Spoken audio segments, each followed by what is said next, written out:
అంతే ఉంటుంది. దాని మార్పులు చేతులు చేయడానికి చాలా పెద్ద ప్రాసెస్. కాబట్టి మీరు డెలివరీ అయితేనే హాస్పిటల్ రాయించే చోట ఆధార్ కరెక్ట్గా పెట్టుకొని నీట్గా వాళ్ళు కూడా రాసిన తర్వాత మీరు ఎట్లా రాసినారు స్పెల్లింగ్ కానీ ఇన్షియల్ కానీ అన్ని కరెక్ట్గా లేదా చెక్ చేసుకోవాలి. అది మళ్ళీ మళ్ళీ మార్చేదాన్ని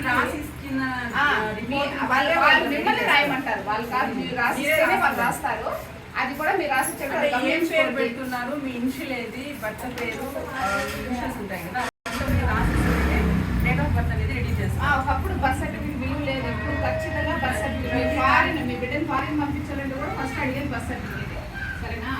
ఇది గ్రోత్ చార్ట్, బిడ్డ ఎదుగుదలని సూచించేది. ఇది ఈ గ్రీన్ కలర్లో ఉంటే బాగా హెల్తీగా ఉంది బిడ్డ అనేసి, ఎల్లో అయితే కొంచెం డల్లే, ఆరెంజ్ అయితే ఇంక పూర్తిగా ఇబ్బందిగా ఉందని. అందుకని అంగన్వాడీలో కూడా స్టాండర్డ్ చిల్డ్రన్ అని వాళ్ళకి సపరేట్గా ఒక యాప్లో ఉంది. అట్లా మరీ పిల్లలు వెయిట్ తగ్గ హైట్ తగ్గ ఏజ్ తగ్గ వెయిట్ లేదంటే ఆ పిల్లలకి సపరేట్గా మనకి ఎన్ఆర్సీ సెంటర్ అనేది ఉంది, న్యూట్రిషన్ రీహాబిలిటేషన్ సెంటర్. అక్కడికి వాళ్ళ మదర్ని బిడ్డని కూడా అక్కడికి రెఫర్ చేస్తారు. అక్కడ సెంటర్లో వాళ్ళే ఫుడ్ ఇచ్చి మదర్కి కూడా ఇచ్చి అక్కడ కేర్ తీసుకుంటారు. ఇది కూడా ఒక ఫెసిలిటీ ఉంది. కాబట్టి మీకు తెలిసింది నలుగురు కూడా చెప్పండి.